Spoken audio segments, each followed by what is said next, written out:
Hola, bienvenidos a mi canal. Te invito a suscribirte y a que me regales una manita hacia arriba. Roque Dalton Antonio García nació el 14 de mayo del año 1935, siendo hijo del estadounidense Wayne Dalton Jr. y de la enfermera salvadoreña María Josefa García.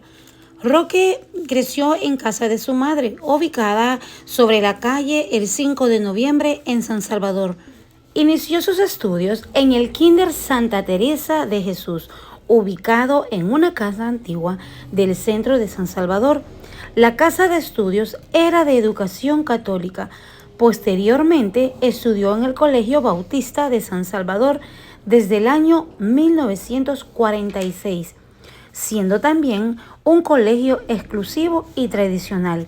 Desde su juventud, Dalton realizaba sus primeros trabajos de poesía y uno de sus profesores, el sacerdote jesuita y Alfonso de María Landare, le animaba a seguir educándose en la literatura. Roque no era ajeno a las peleas estudiantiles o discusiones en partidos de fútbol. De hecho, terminó con la nariz fracturada al haber discutido con un jugador costarricense, y todo por un tiro de penalti. Este percance lo dejaría plasmado en el poema No siempre fui tan feo. En el año 1952 obtuvo su título de bachiller y por su destacado rendimiento académico fue elegido para dar el discurso en nombre de los estudiantes. Ese mismo día, Roque aprovechó para criticar a las autoridades de la institución por la discriminación a los hijos naturales y a su sumisión ante las familias de los estudiantes de grandes recursos económicos. Finalizando sus estudios de secundaria, Roque decidió estudiar leyes y su padre lo ayudó para poder viajar hasta Chile. Así que en el año 1953, Roque emprendió su viaje a Santiago de Chile y fue a estudiar a la Universidad de Chile y adquirió nuevos conocimientos, entre estos la ideología comunista. Esta experiencia sería sumamente importante y trascendental para su vida. Esta le llamó tanto la atención que se puso en contacto con los comunistas e hizo amistades comunistas. Esta nueva experiencia para él le pareció sumamente atractiva. Fue así que comenzó a colaborar con una revista universitaria y como parte de su trabajo sostuvo una memorable entrevista con el muralista mexicano Diego Rivera. En el dicho encuentro, el artista le pregunta por su afición política, qué conocimiento tenía o si había leído sobre el marxismo, a lo que el salvadoreño le respondió que era social cristiano con 18 años de vida y que nunca había leído de esa doctrina. Rivera sin tapujos le dijo que tenía 18 años de ser un imbécil y no solo le bastó insultarlo, sino que también lo corrió del lugar. Se dice que pese a sentirse contrariado por el incidente y por el trato de este hombre hacia él, en su primer momento, Dalton, movido por la curiosidad, se fue adentrando en el mundo del marxismo y en la obra del mexicano. Durante este periodo viajó también a Buenos Aires, Argentina, Montevideo en Uruguay y tras 11 meses de estadía en Chile, regresó hacia El Salvador con nuevos instrumentos ideológicos para hacer conocer la realidad del país. Se incorporó de nuevo a la Universidad de El Salvador, donde ingresó a la Asociación General de Estudios Universitarios. Su padrino y político en ese entonces era el historiador Jorge Arias Gómez, dirigente del Partido Comunista Salvadoreño, y en aquel tiempo el país era gobernado por el general Óscar Osorio, quien a pesar de otorgar cierta apertura democrática, conformaba el estamento militar que había regido al país desde Maximiliano Hernández Martínez. Dalton comenzó a destacar como activista estudiantil y además como defensor de los principios de la Asociación de Estudiantes. Para 1955 colaboraba en el periódico The Independiente, que se convirtió en una tribuna crítica de la realidad del país. El 19 de marzo de ese mismo año, con tan solo 19 años de edad, contrajo matrimonio con Aída Cañas, con quien procreó 3 hijos, Roque Antonio Dalton Cañas, Juan José Dalton Cañas y Jorge Dalton Cañas. En el año 1956 se integró a un grupo conformado por los literatos Mario Argueta, José Roberto Sea, Roberto Armijo y Tirso, y entre otros más. Este grupo aparecería de forma frecuente en las columnas de los sábados del Diario Latino de Juan Felipe Toruño. Estas personas básicamente se encargaban de ridiculizar al régimen y en turno lanzando a su vez críticas fuertes en contra de este régimen. En ese mismo año, Dalton ganó el premio Centroamericano de Poesía y junto a Los Pájaros en mayo salió publicado el cuento La Espera en la revista Letras de Cuscatlán. También escribió junto al guatemalteco y refugiado en El Salvador, Otto René Castillo. Cultivaron una bonita amistad y se dice también que fue Castillo quien le animó a abrazar la militancia comunista, donde era descrito por sus amistades como un buen hombre, generoso y entusiasta, y siempre andaba en busca de tareas por cumplir, según el periodista y poeta Mario Benedite, quien fue un gran amigo y tenía empatía y sensibilidad con los pobres. Publicaban las injusticias. De hecho, la empatía de Dalton con los pobres se ve reflejado en varios de sus poemas. En 1974, ya casi para el año 1957, se supo que la celebración del Festival Mundial de la Juventud y de los Estudiantes por la Libertad, que se celebraba en la Unión Soviética, Dalton hizo todo lo posible por realizar el viaje junto a sus 4 compañeros, aparte de tantas dificultades que tenían para conseguir el dinero y para poder costearse la aventura de todos aquellos. Roque tuvo una intensa participación en ese festival. Incluso fue Dalton quien dirigió las palabras de agradecimiento por la calurosa acogida a la delegación misma, que fueron transmitidas por la Radio Moscú a la América Latina. En 1952, al que algunos comunistas consideraban como un error por su escaso fundamento en la teoría marxista, en cuanto a su actividad literaria, para 1958 ganó el segundo lugar de los Juegos Florales en San Salvador en la obra 12 poemas. El compromiso político de Dalton, como otros poetas y escritores salvadoreños, hizo de la actividad política, la poesía y la bohemia una sola cosa. Él era quien destacaba en las reuniones por ser un gran conversador y era quien se distinguía por su humor y comentarios bromistas. No era para nada extraño que funcionarios políticos, pintores y artistas se reunieran todos en un mismo lugar. Toda esta influencia del poeta ayudó a este partido comunista a levantarse de este ambiente político.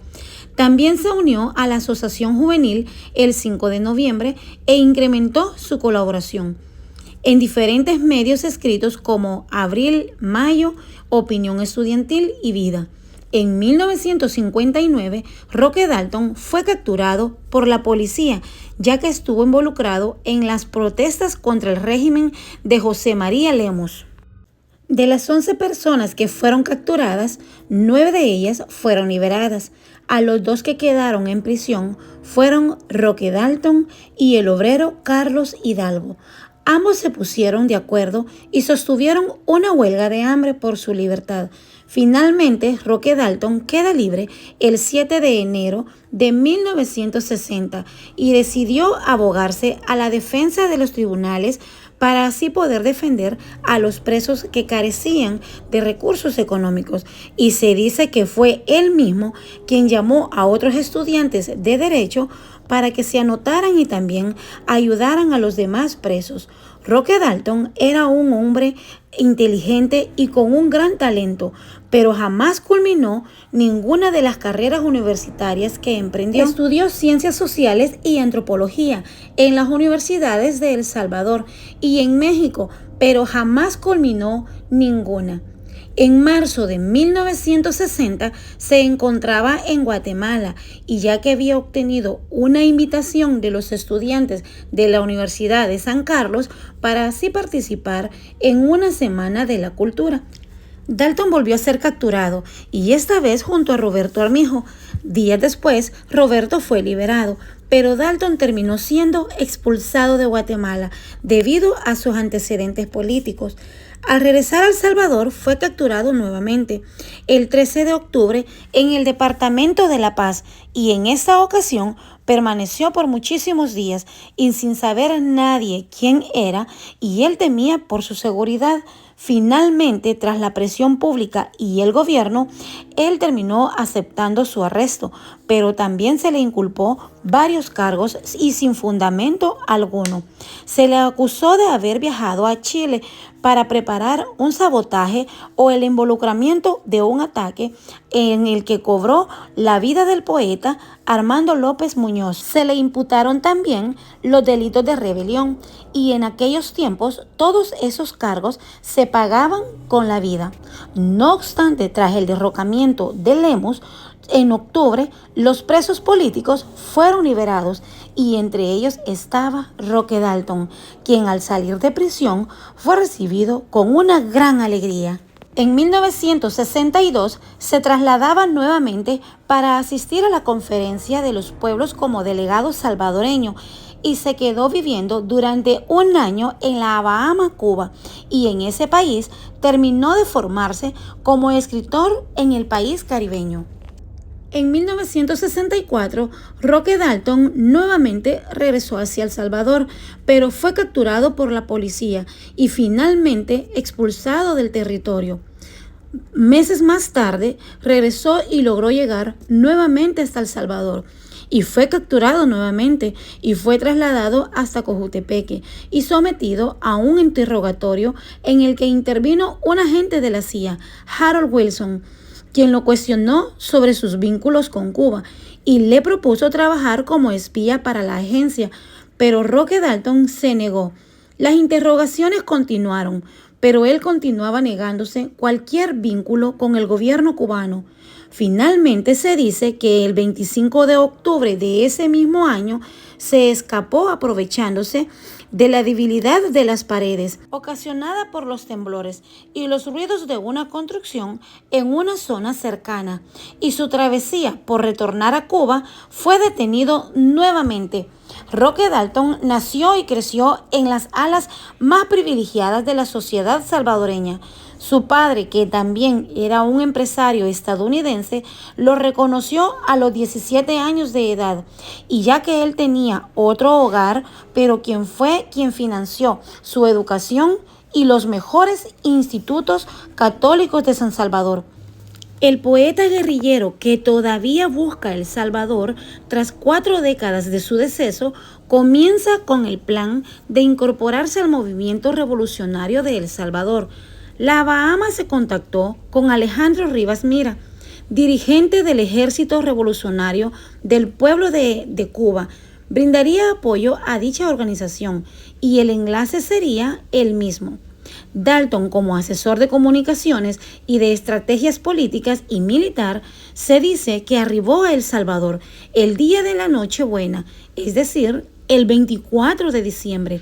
Llega y se identifica con un hombre diferente, Julio Delfos Marín. Se sabe que se sometió a una cirugía plástica para así poder cambiar un poco su apariencia física. Se dice también que la cirugía fue realizada por los mismos especialistas que trataron al Che Guevara. Cuando ingresó a Bolivia, para ese entonces comenzó a escribirle los poemas clandestinos que se publicaron desde su fallecimiento. Dalton abogaba por crear un movimiento de masas antes de poner en marcha la insurrección armada, algo que finalmente hicieron los guerrilleros salvadoreños varios años después.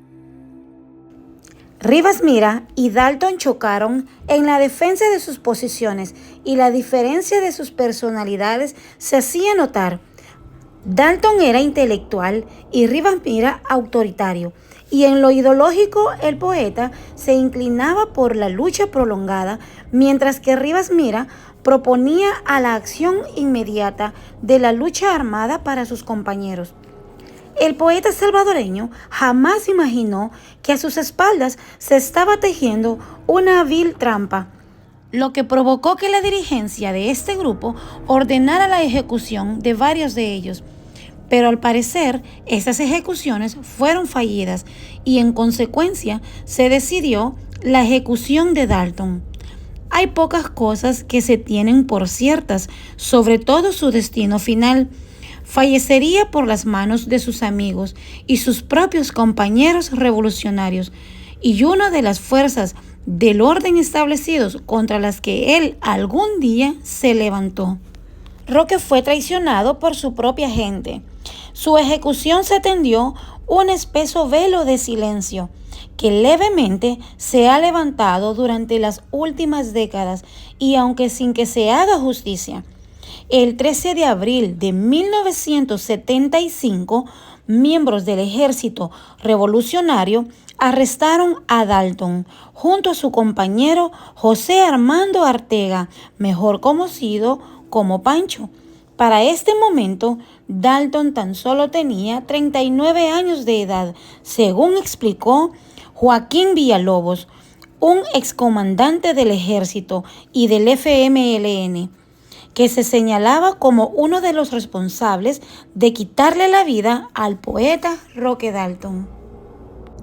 Estaba acusado de propiciar la insubordinación en el grupo insurgente y también se le acusaba de ser agente de la CIA, pero el caso más importante que se le imputaba era el de promover la insubordinación y la deserción.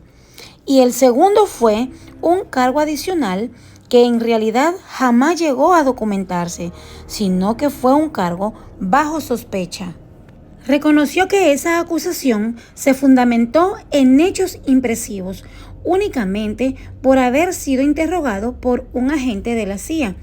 El cargo de insubordinación para aquel entonces se podía considerar como real, explicó Villalobos.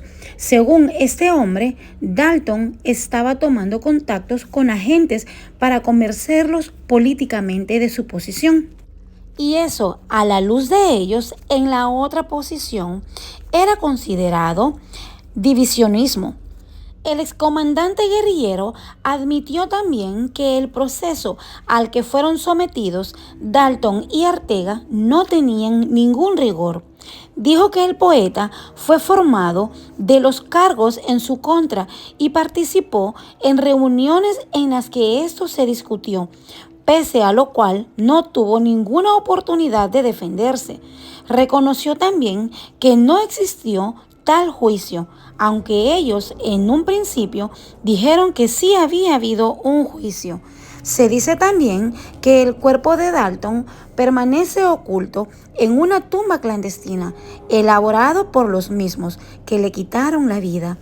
Aunque se dice también que Jorge Meléndez dijo en una entrevista que él sabía en el lugar que estaba enterrado el cuerpo de Roque Dalton, pero se reservó la información en aquel entonces. También se dijo que cuando él esté más viejo va a comprar un libro si no tiene cosas interesantes. No tengo reparos, aunque se conozca la verdad, pero es algo que me será útil más después. Luego, para más tarde, durante una conferencia de prensa a raíz de su destitución, tras ser acusado del magnicidio del poeta, argumentó que su respuesta hace 14 años fue debido a la presión de los medios. Reconoció que fue una broma tonta y le pidió perdón a la familia de Roque Dalton. Aparte de la confesión de Villatoros, existen 3 confesiones más. Se trata de los testimonios del excomandante guerrillero Santos Lino Ramírez, conocido en el conflicto armado con el Chele, César Saúl Mendoza y Porfirio Hernández. Los 3 son miembros fundadores del ejército y convirtieron con Roque Dalton. Saúl Mendoza explica que el 10 de mayo de 1975 él salió de la casa clandestina. A la 1:45 de la tarde, Dalton se reunió con un amigo, quien le comenta que Humberto Portillo, para ese entonces un alto comandante del ejército revolucionario, le había quitado la vida. Armando Artega, Saúl Mendoza y Porfirio Hernández narran lo que ocurrió aquel 10 de mayo. Jorge Meléndez estaba en la ventana hablando con Roque y entra Joaquín Villalobos. Este hombre disparó a quemarropa contra Roque, pero no logra darle. El poeta se tira en la cama y le dice: no me quites la vida. Estando en la cama, Villatoros lanza 2 tiros más y así, según este hombre, es como finalizó con la vida del poeta. Según ellos, el cuerpo de Roque Dalton y Armando están juntos en un lugar desconocido. Años después de la ejecución de Dalton, estos grupos conformados a lo que ahora se conoce como el FMLN, pese a varias confesiones y la existencia de varios testigos dispuestos a brindar su testimonio, el crimen sigue impune y los responsables libres. En el año 2012, las autoridades salvadoreñas que conocieron el caso, la Fiscalía y el Juzgado Noveno de San Salvador y la Cámara Tercera de lo Penal decidieron suspender la investigación solicitada. El 14 de mayo del 2010, en el año del 2012, la familia interpuso un nuevo amparo ante la Corte Suprema de Justicia para reabrir el caso. El 31 de mayo del 2018, fundamentando su solicitud en el derecho, en verdad, ¿quiénes son los responsables y dónde están los restos de su padre? Este crimen es uno más entre miles que han quedado en la impunidad. El 14 de mayo es día del nacimiento de Roque de Dalton y fue reconocido como un Día Nacional de la Poesía en su honor. Y hasta aquí concluyo con el video del día de ahora. Si te ha gustado, ayúdame a compartirlo, regálame una manita hacia arriba y recuerda que este video se ha hecho con el mayor respeto posible e informativo. Nos vemos.